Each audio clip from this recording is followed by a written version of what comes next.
our society, our families, and our education system that also affects how we trust other people. Because I think it was Tina who said how when we are 3 years old, we learn things fast, how to do anything, and then we have to repeat, and then, the process changes. It's also our upbringing that interferes in the way we trust other people. It's also that the education system and how we learn to bond with our classmates, how we are not learning how to fail, actually. And that is, keeping us back from taking risks or from stepping out from our comfort zone. How we learn to identify and spot our own tribe rather than mingle with people who are not in our own tribe, which gives us new experiences, new ideas. It helps us grow as individuals and evolve. But in order to mingle with other people outside of our own tribe, we need self-trust, and we need to allow ourselves to trust other people as well. And we have not been taught how to do that from our families, the society, and the school system. And I think that's a global phenomenon, not just, a lot of work to do. A year ago, I was expecting, it's 2 years ago, I was expecting a litter of puppies on a lovely little female. And she was living with the co-owner. And when I went to get her, she was really big. I thought she was expecting 4 or 5 puppies at least. Took her home, and the birth didn't start. The days went on, the birth didn't start. Ended up contacting the veterinarian clinic, taking her in for an exam. They took x-ray. They saw one really big pup, but it was dead. This ended up having to have what's it called, C-section to remove it.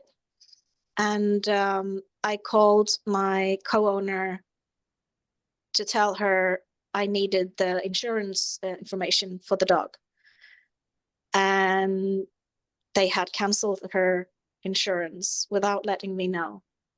So instead of paying like $200 for this, I had to pay over $2,000 for that. And at the same time, she said, can you find somewhere else for her to live? Yeah, so there was a lot that day, and that really broke my trust, because I had trusted this person. She had had a dog for 3 years. We'd had a good communication, I thought, but then this. So it really hurts when someone breaks your trust like that.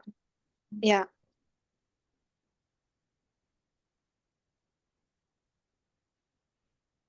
And it costs emotionally and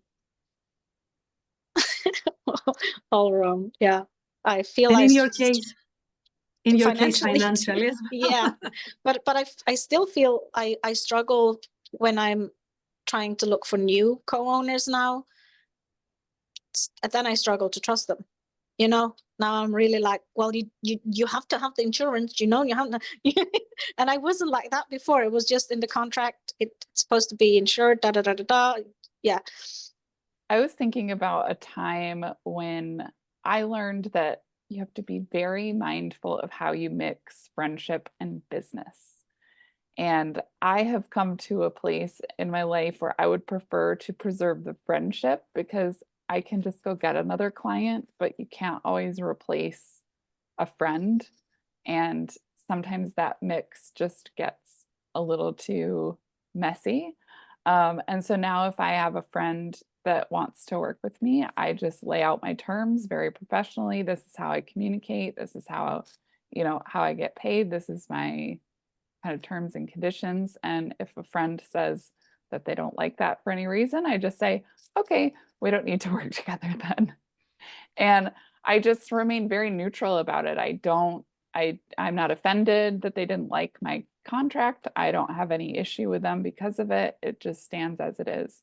I have a lot of drama stories relating to trust, because I trust people very, very easily. And I don't want to change. I like the fact that I trust everyone so easily. But what happens is, if they crumble my trust, then I just take them out of the equation. That's it.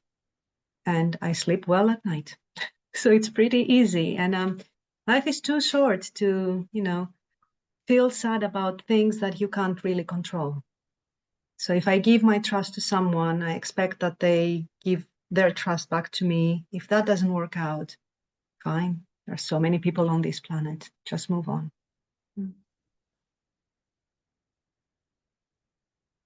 Well, I know, coming from the religious filter, what it's like to have a very naive trust, a trust that is very ideal, that you have an ideal of what people should be like, how they should act, and what should drive them, and recognizing that it is what it is and life doesn't work that way.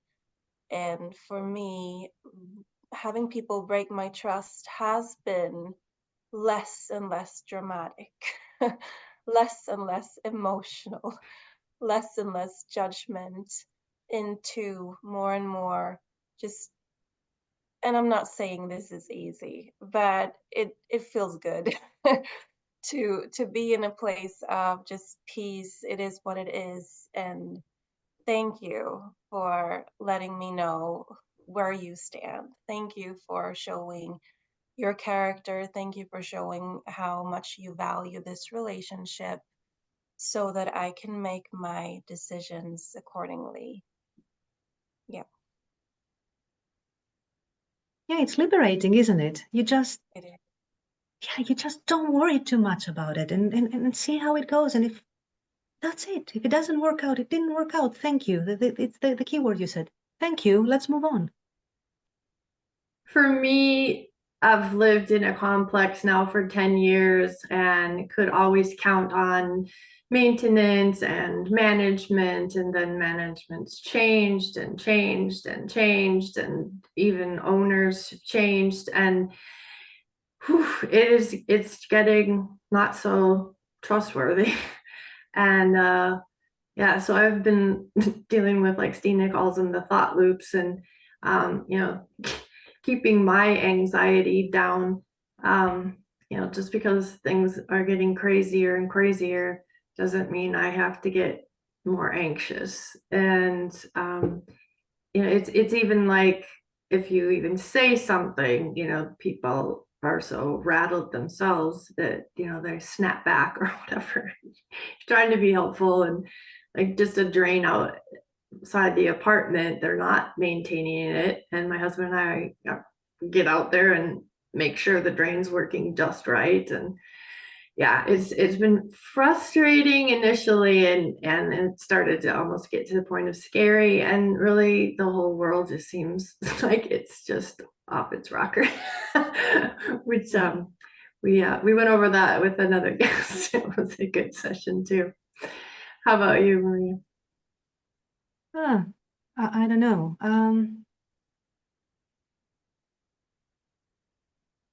I mean, we have on a daily basis such experiences. A bad client who doesn't pay.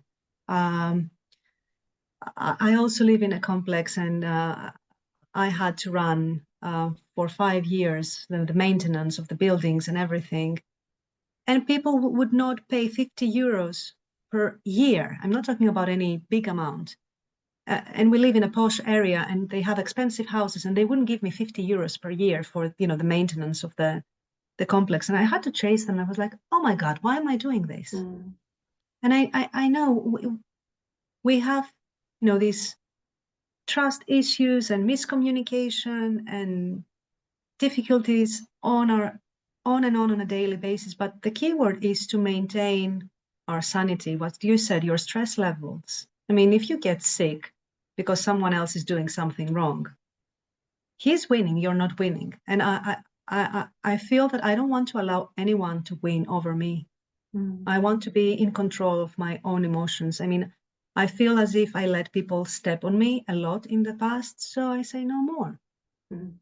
And, you know, holding negative feelings inside you, or revenge feelings, or things like that, or you did this to me, then I'll do this to you.